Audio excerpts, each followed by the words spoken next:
as I get that started. All right. Oh, it's so fun to see everybody. Well, welcome. This is the last monthly member gathering of 2023 for the Care Farming Network. So congrats to everybody who is made it through this year and made it to the meeting here. I'm Kate with Care Farming Network, and we've got Woody and Andrea here too. I don't know if Gabrielle's on, but we're all working on behalf of the Care Farming Network. We thought it would be really fun today to do a kind of end of the year wrap up and roundtable discussion with the intention of you all as members, maybe you're farming now, maybe you have plans to have a care farm, maybe you're just interested in care farming in general. But for you all to have this opportunity to connect with each other and share out, what has happened this year. That can be the good, the bad, and the ugly. And then also we're looking ahead, we've got less than a month for a new year to start. And so, many people use this time of the season to reflect and plan for the next season. So would love to just hear your thoughts too. We're really here more to kind of facilitate and make space for people who have some, as I said, good things to share or just some challenges, because this is how you learn and you grow. And I'm sure there's a lot of knowledge from people who are joining us today. So for those who are just jumping on, we're using the chat feature to introduce ourselves, say if we're with an organization or a farm, and where we're from. Yeah, and I think I was just wanting to kick things off because and do a little kind of informal overview of what Care Farming Network has been up to this year. Because I think we're really proud of what our work has been, and we don't always, share that with all of you who are members. So I'm just going to read through a couple things that that we have been working on and that we wanted to share with you. We have three main goals with Care Farming Network, and one of those is just building awareness around care farming. What is it and who's doing it? If you went on our website, I'm sure as many of you have done, you can see that we have this really cool map that shows where all of the care farms are at. And if you click on a farm, it tells you a bit of information about them. For those of you who are not on the map, there's a link to submit a form so that we can get you on there. Or if you are on the map and you ever want to do any kind of updates, also get in touch with me. I can put my email here in the chat and we can always add new information for folks. But anyway, in 2023, we added over 137 new farms to the map. So right now, well, actually, this is a little bit dated. We had 236 farms. I'm going to go out on a limb and say that I think we're probably really close to 250. So we've also around increasing awareness of care farming.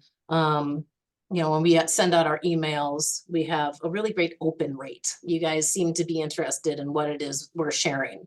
And we've been hosting all sorts of building community and creating connections events. This September, we had our first 4-session beginning care farmer series.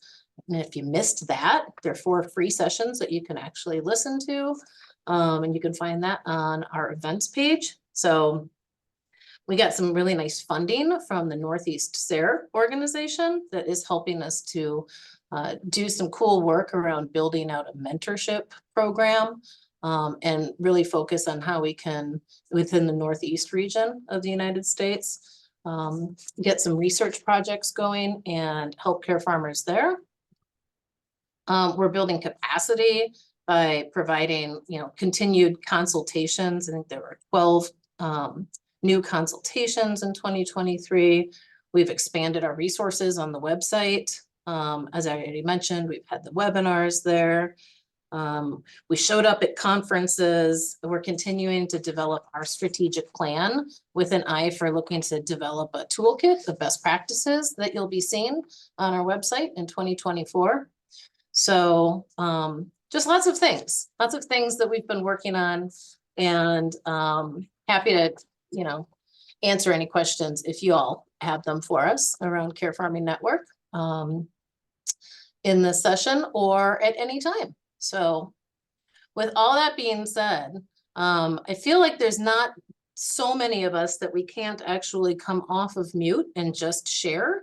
But if you wanted to also share in the chat, we can help monitor that. So I'm just going to start by saying, like, 2023, tell us something that happened that you want to celebrate, or something that happened that you really would love to hear from others around kind of hearing either some advice or some feedback.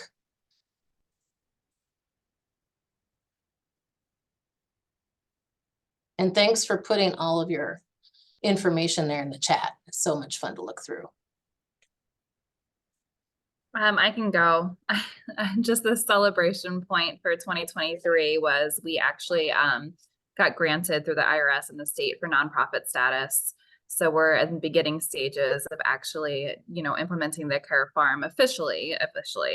And so that was like a huge learning curve and something we were a little scared of until we went to go do it and realized it wasn't so bad. And Talon, you're with which organization? Is it Roots? Yep. Roots Youth Development Program in Delaware. And the nonprofit is actually going to be Roots Community Initiative, and the big initiative being Care Farming. Neat. Do you want to tell us a little bit about what your plans are after well, obviously getting the nonprofit status is huge, so congratulations. No, thank you. Yeah. So right now we're running an LLC, and we've done that for the past 2 years, and it's grown from 30 kiddos all the way over to 500 across all of our programming now. But that's kind of like teaching self-sustainability and self-sufficiency on our family homestead. So we teach ages 18 months to primarily 12 years for most of our programming, but we do offer adult programming as well. And this is for neurotypical and neurodivergent children and families. And then beyond that, because there was such a need, and we already had a couple teen volunteers, and they were kind of tweens and teens that were volunteering on our homestead for like a job readiness program. We've had I think it's now about 4 of them. They were volunteering, and we've even had some paid where they have come and they have basically done a lot of animal care and animal chores, the gardening, the planting, the harvesting, all of those things that encompass with a job readiness program. We kind of piloted that and not even realized we were doing care farming back before we knew about care farming. And so we were really mentoring these teens. And it just started blowing up, where we had organizations start reaching out to us saying this could be so much bigger than it is. And they loved how we were handling it. And we were partnering with a lot of youth therapeutic services. And we were partnering with speech and PT and OT and trauma specialists of Delaware, and now Autism Delaware. So they're all just kind of flooding, and they knew Roots as the LLC for the past couple of years that grew exponentially. And they're kind of seeing what we're doing, and they're really wanting this Care Farm to take off. And we're trying to slow but steady, make this happen. So I think 2024 is going to be a big deal for us.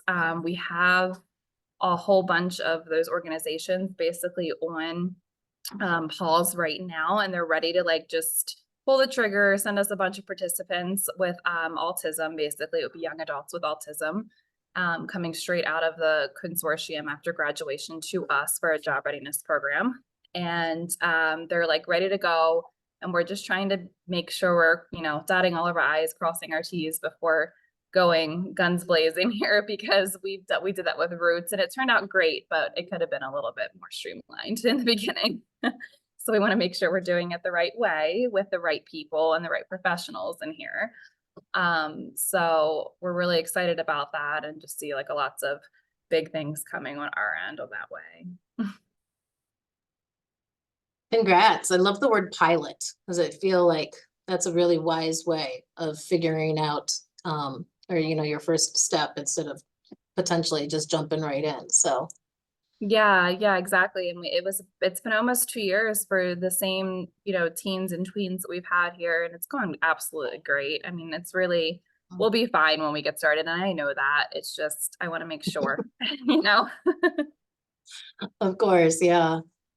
Well, thank you. Thanks for sharing. Yeah, no problem.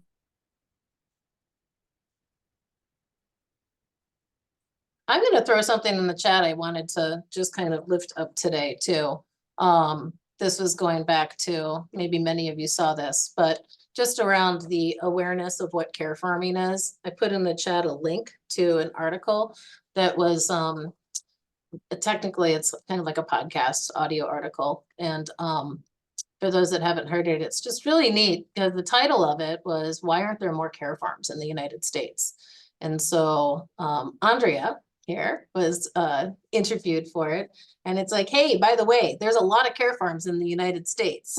So while we always want to see more, it's just pretty cool to be seeing, stories like this that are getting picked up by National Public Radio and shared out so that people are kind of understanding what this care farming thing is. And Talon, to your point, sometimes you don't even necessarily know that you're a care farm until you start hearing that there's this care farming thing happening. So Yeah, that's a really good point too, just to piggyback off that, because we've done 2 table events now for the nonprofit, and basically all we do there is education on care farming and what that is. And we made like a brochure, and we took some stuff off of your, like Red Wiggler, and referenced you guys saying like, this is kind of our mentor, these are our mentors, and this is what care farming is. And we refer into the Care Farming Network.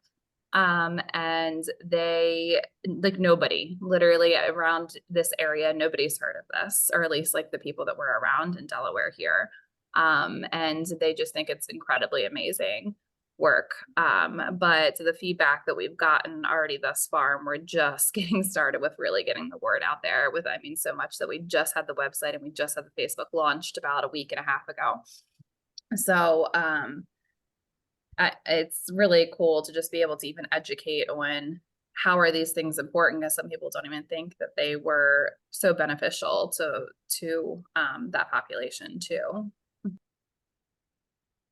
absolutely. Well, who else? That was a great way to start. Thanks for kicking us off. I see we've got some folks from Lynchburg Grows. I got a mailer from you guys this week, and it sounds like you have a lot going on. Do you mind me putting you on the spot? Yeah. Are we unmuted? No, I am muted. I'm Ashley from Lynchburg Grows. I'm a farm coach, and then Olivia, also Yeah. farm coach. Yeah, we were able to hire a new farmer with disability this year, and I was hired in addition, like as a farm coach, and we were able to accommodate a lot more volunteers with disabilities. So that's been really exciting, but it also shows how much more demand and need there is out there. So it's like, it feels like a small win to me, because we're already feel at capacity some days. And it's like, oh, how do we better manage everyone so we can bring on more people? So yeah, having full-time people writing grants and like doing our office things, it's like has made such a huge difference. I've been involved with Lynchburg Grows since on and off since 2016, so I've seen a lot of change. And having additional staff members really allows Ashley and I to put our whole focus on the farm coach program, the care farming aspect of our organization, which has been really, really great. And what's on your docket then, would you say, for next year, kind of prioritizing for 2024? I think probably just creating more structure. We do that, try to create more structure every year. I was thinking today actually about how we can create leadership roles for our farmers, and especially like when it comes to us interacting with the community, the public. You know, that they take a lot of pride in their work, and I want them to be able to have leadership roles, but it's a little tricky because we don't want to, you know, like we try to keep them all at the same level in terms of like, I don't want to like build a hierarchy of Mm. powers within the farm staff. But you know, that's something I'm looking forward to doing next year, and hopefully adding more people, adding more paid staff and volunteers, just depending on our availability and funding. All right. Yeah, I think that covers it. More independence. We're always trying to find ways for our farmers to become more and more independent. And not only here on the farm, but in their lives too. So that's something that we're time-wise will feel spread, because we might not be able to give them the individual care that they want, to work on things outside of work. Yeah. So that's another thing we want to be able to evolve. All right. Well, thank you. Yeah. Hmm. We're also, are we still, No, yeah. we're also talking about, we have another program, Fresh RX, which is like within our nonprofit, where we teach cooking classes and with our vegetables, and it's pretty awesome. And we're going to work on kind of expanding that to the farmers here, as well as some, you know, neurodivergent people or people who need a little more help in that department. So yeah.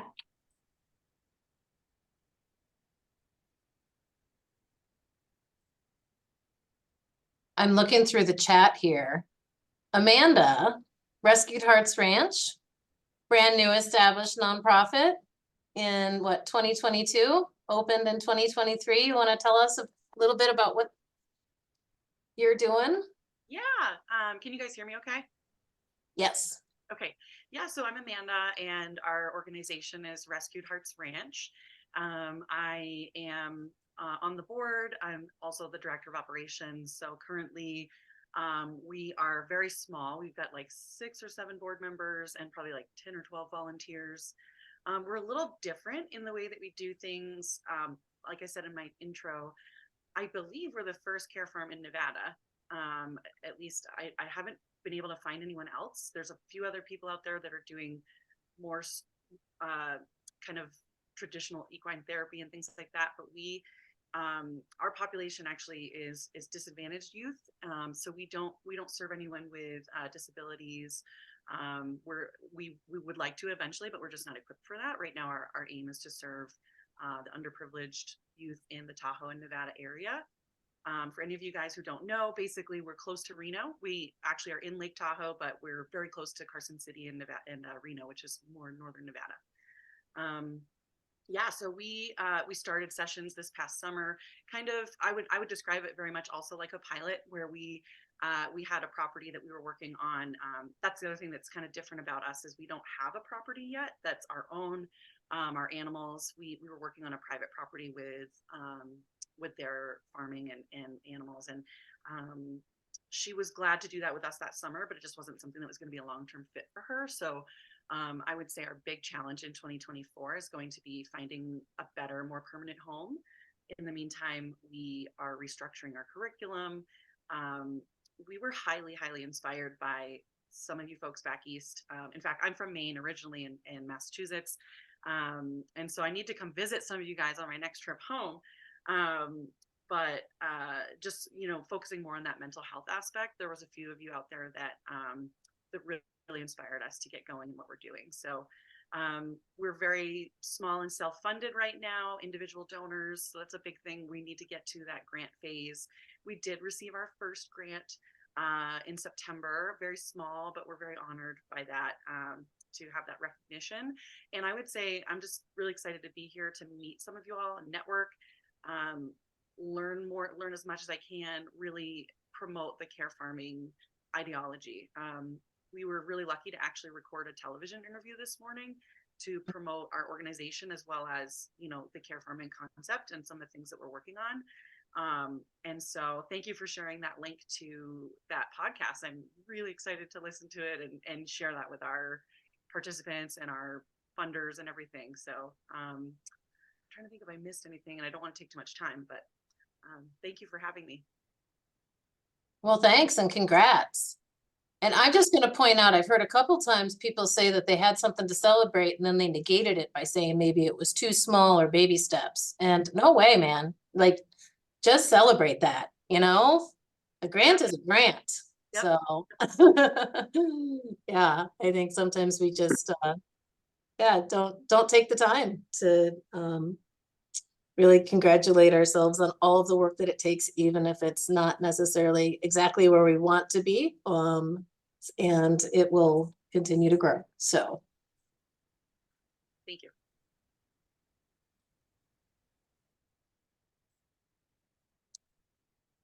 ooh, Oh, Andrea. I was gonna say, I would love to hear from 21 Roots Farm, because I know that you all got some good press this year too, and I don't think I've had a chance to have a good conversation to hear what you all are up to. Yeah, we had a wonderful year. So we just finished our 5th summer.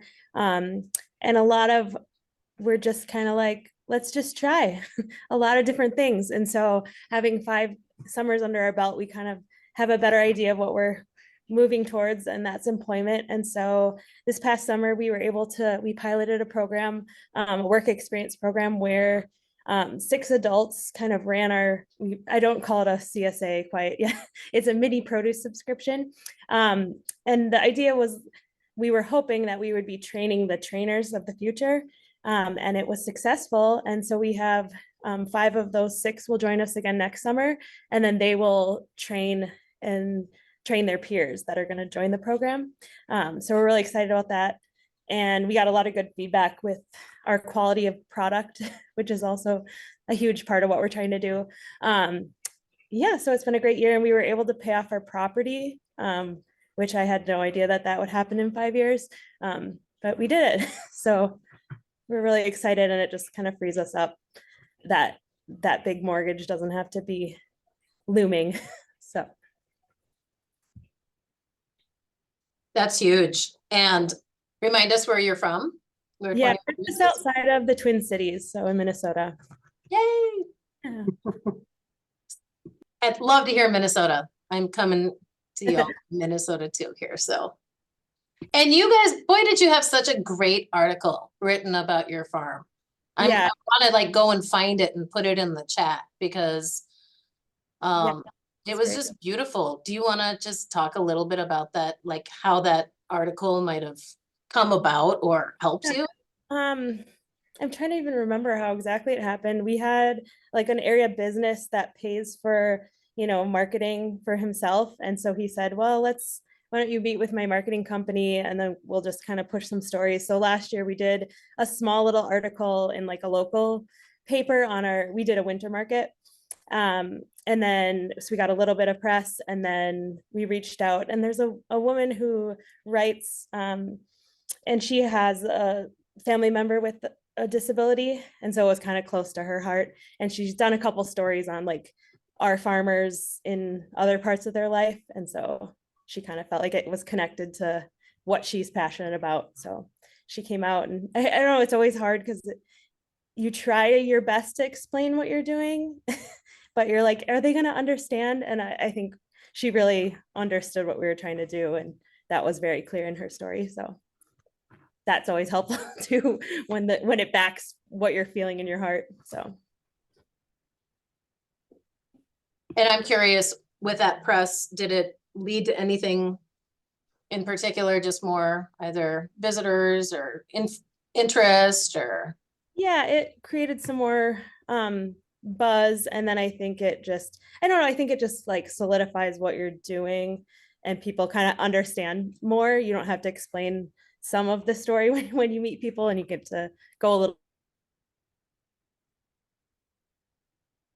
That it's always tricky for us because we're really small, and so trying to balance that is our challenge that we're moving towards and figuring out.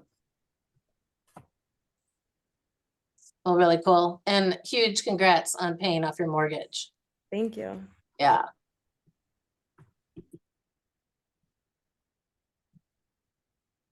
Anyone having an issue or just thinking about things either that have happened this year or that you're kind of trying to weigh for next year that you might want to hear from others on for some group solutions or brainstorming? I'm hearing like fundraising continues to be something, program growth, scaling, like how to scale. Unless maybe you guys all have it figured out, but Gracie, yeah. Although you're on mute, and Gracie's coming from Texas. There you go. Okay, I'm going to start with what we did and then lead into what we're doing soon.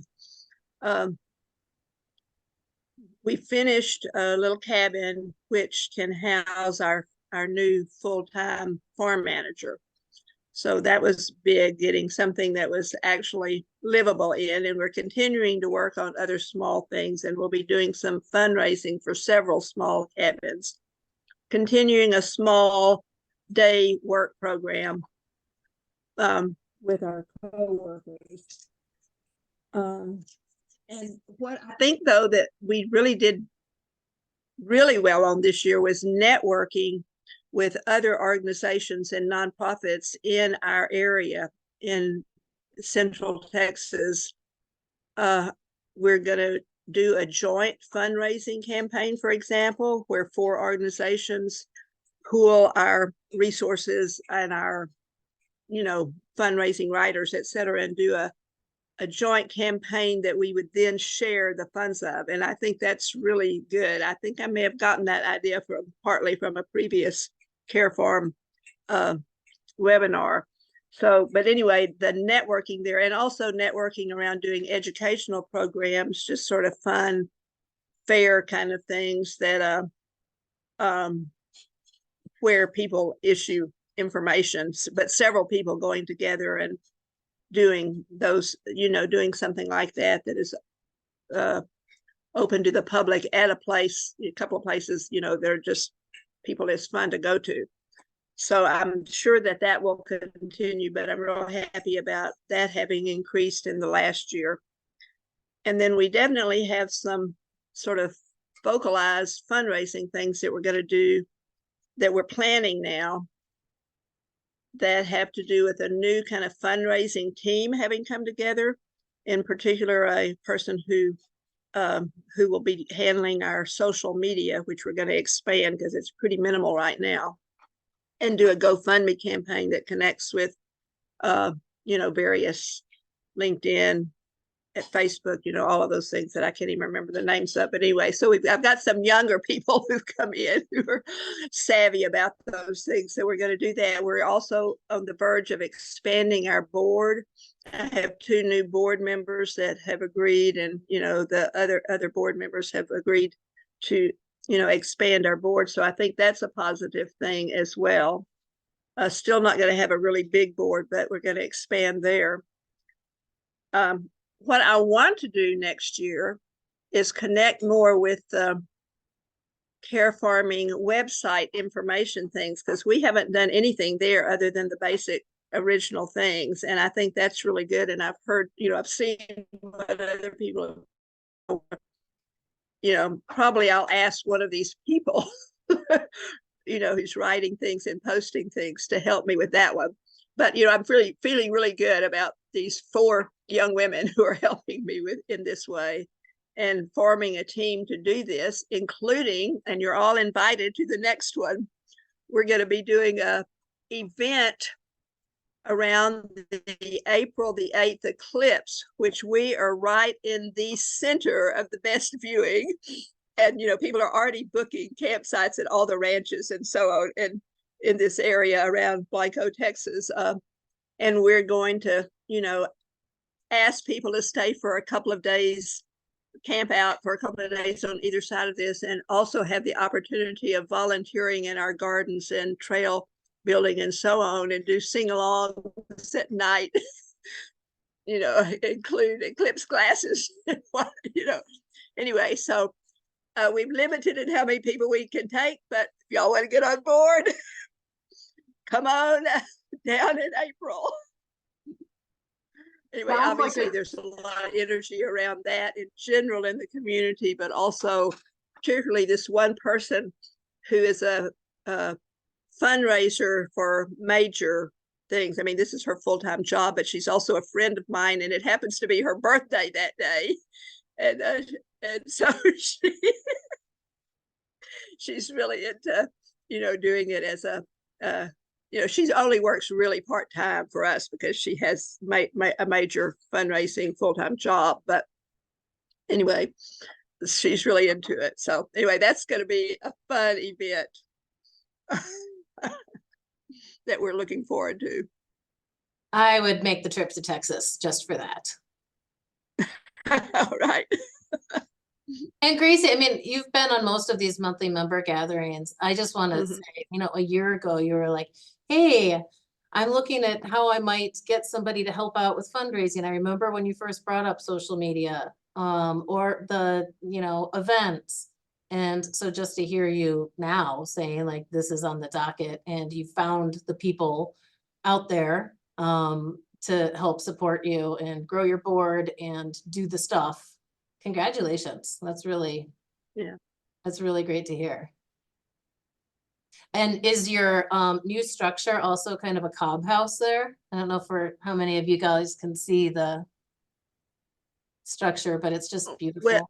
Well, I'm in my house that I live in, which is a straw bale with earth finishing, and we are building an earth block house. The one though that is totally finished is a wood, you know, wood frame. Very simple, quick to go, but we're continuing with this other work as well, and we hope to mostly use cob, compressed adobe straw bale in our future buildings. But we had something that was halfway built that we finished out so somebody can move into it this month. Yeah.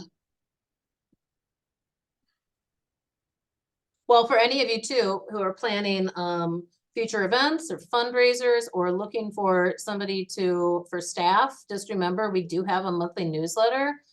And anytime you want us to highlight something that you're doing or somebody that you're looking for, yeah, please reach out. We're happy to include it.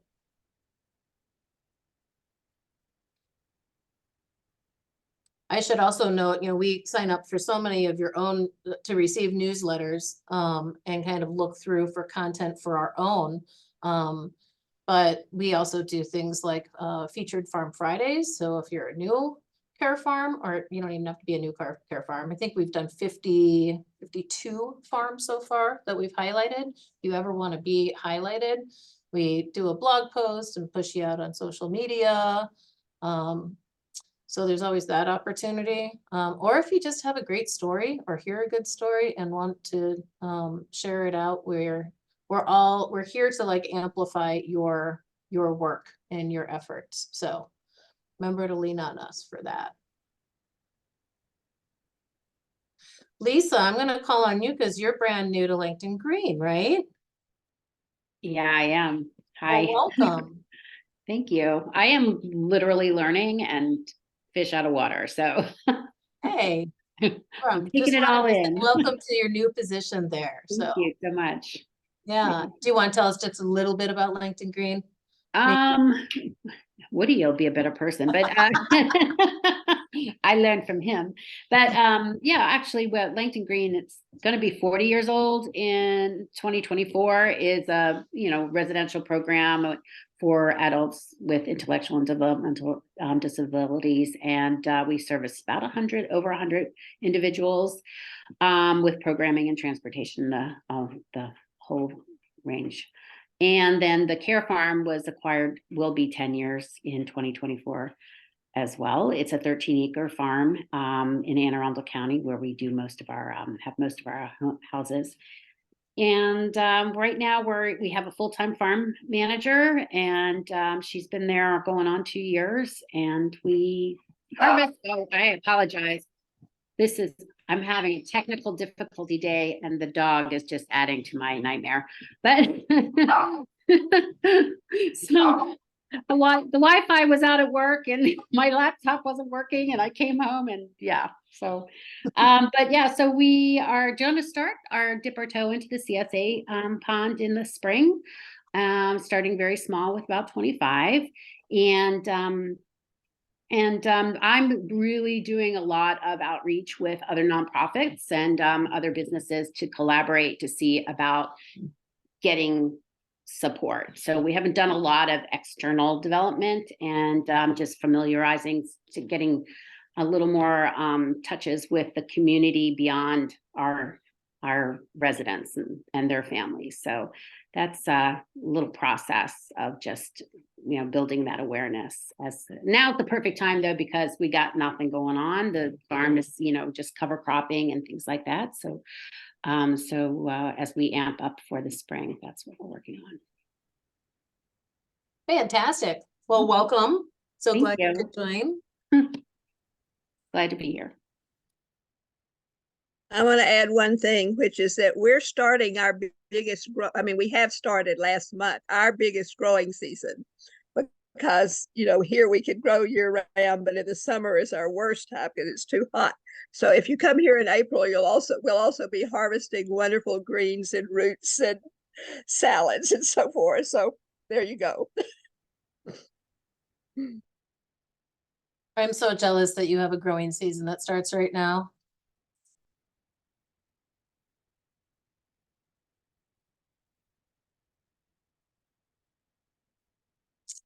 Who else? Or maybe you're just here to listen, but.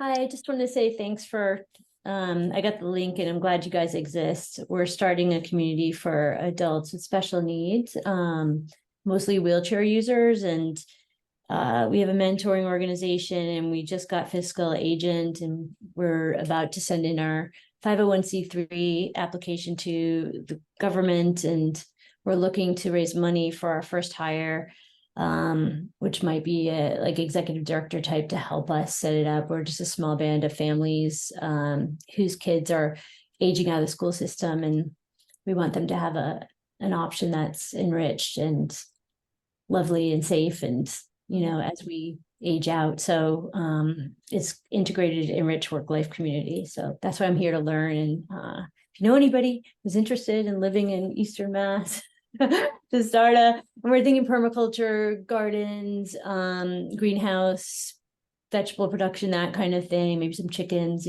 but farming light, because they are wheelchair users, and they have cerebral palsy, most of the potential residents. So anyway, that's what we're up to, and just glad to know you guys exist. Thanks.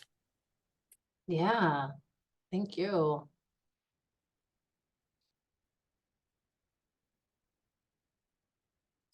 What's on like a wish list? If we were to just have these aspirations for 2024 to drop the most beautiful thing possible in our lap.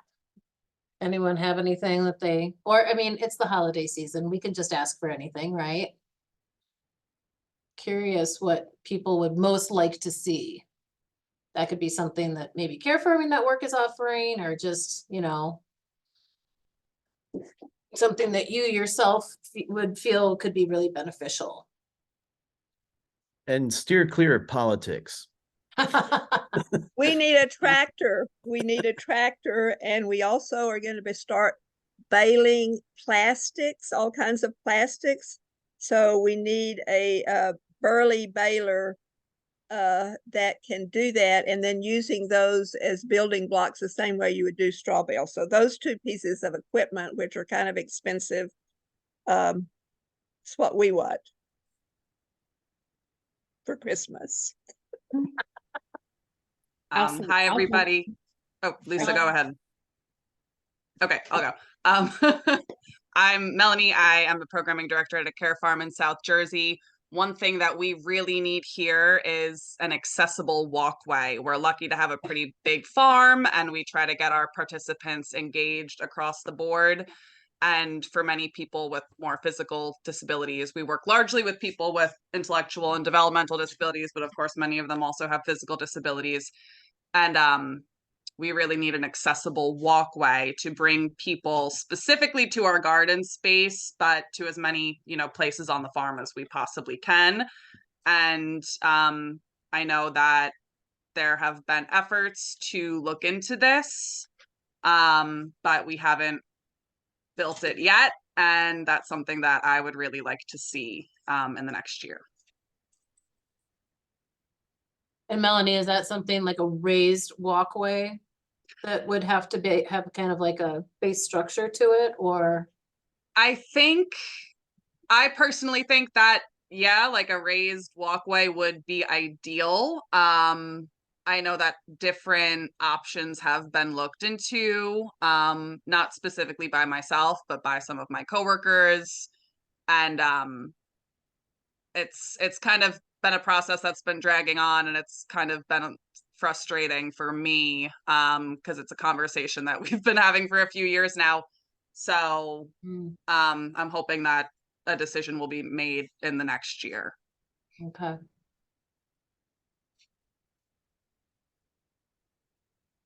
I was I've got thinking, oh, go ahead. So you go.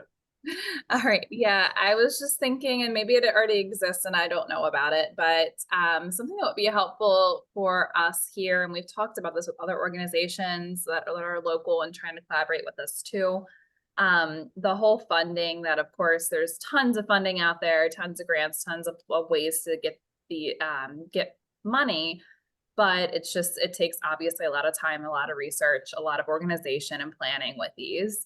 So I wasn't sure if there was like a way to even like combine resources and have some sort of tracker, like a grant tracker of where, we have gotten, or where people have gotten funding for, and like kind of categorize it so we can filter, or we can obviously share our own resources where we've gotten funding to be added to the tracker too.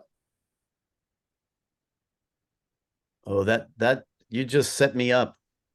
Oh, no. No, I for Red Wiggler, my name's Woody. I am the executive director at Red Wiggler here in Maryland. Our golf cart is about 15 years old, and we bought it used. So it's time to replace it. Something great about the golf cart, and we've considered the side-by-sides, or the gas-powered ones. But the golf cart has enabled us to have our participants, some of them, not all, learn how to use the golf cart. It's very intuitive little, machine.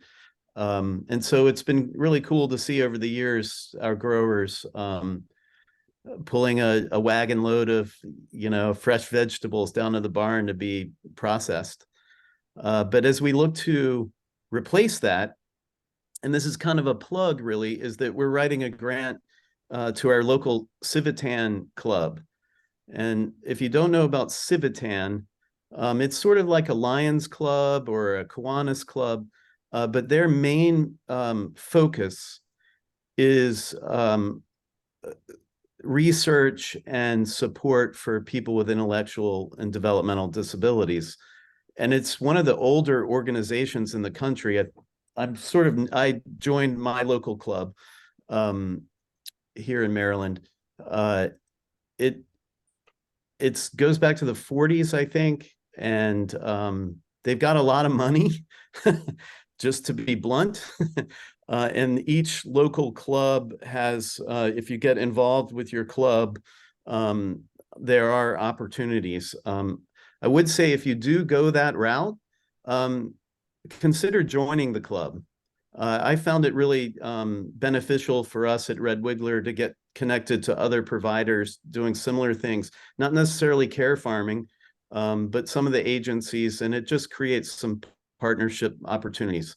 And it's a good cause. But anyway, the organization is Civitan International, and from that website, you would find your local club. And we're talking like a $15,000 purchase that it looks like it's really in line. I'm feeling pretty good about this grant. I didn't know a golf cart would cost $15,000. That's like a tractor. almost. Actually, there's somebody on here that might be able to fact check me. Melissa? That's You know- about right? I'm gonna put in a plug for, at least here in Minnesota, our 4-H club. Like I see in here that there's a need for a chicken coop and run. Our 4-H club is like always looking for projects to do. And the local ag teachers in my small town, are really eager to hear from people. So if you aren't connected with your 4-H, and you have something that you think, you know, whether it's working in the gardens, a kind of one-time project. I know I hear we look for more ongoing projects, but that might be an option for you that you don't have to grant write for it and somebody else builds it. So. And also, yeah, Melanie. I was just going to say, I have a similar plug to make. We work with a number of the technical high schools in our area, and they often have carpentry programs, and they've helped us build a number of things. We actually had what will be our classroom space built and donated to us from one of these schools, a tool shed as well. So see if you have any tech high schools in your area.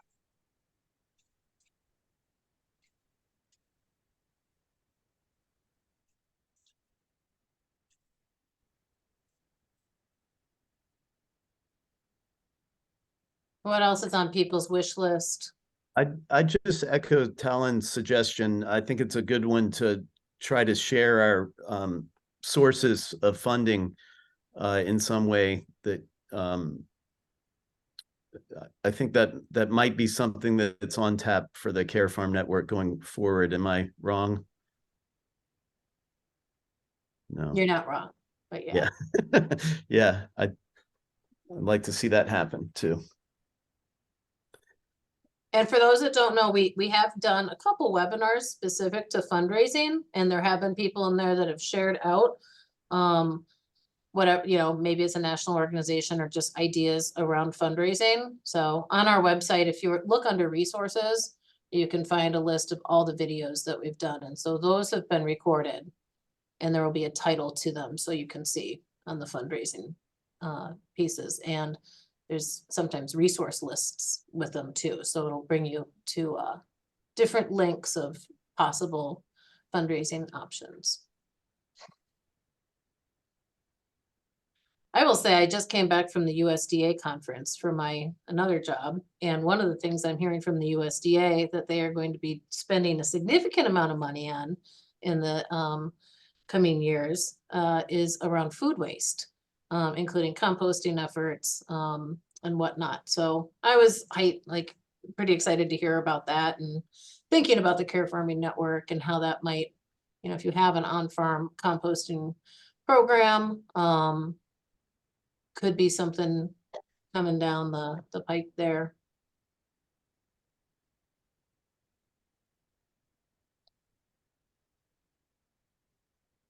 Well, we have 10 minutes left, but I don't want to keep anyone on and just listen to me prattle on. I think there's a lot of really great resources that have been shared already in the chat. But thank you. Thanks to everybody who joins these meetings and shows up and shares or listens. We really appreciate all that you're doing and just the opportunity to get to spend some time together once a month. So,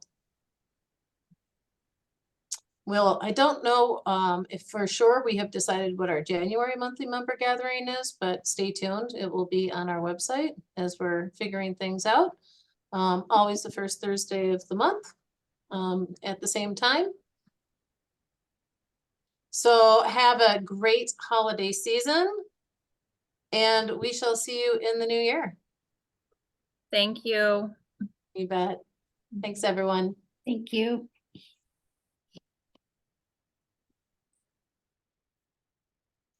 Kate,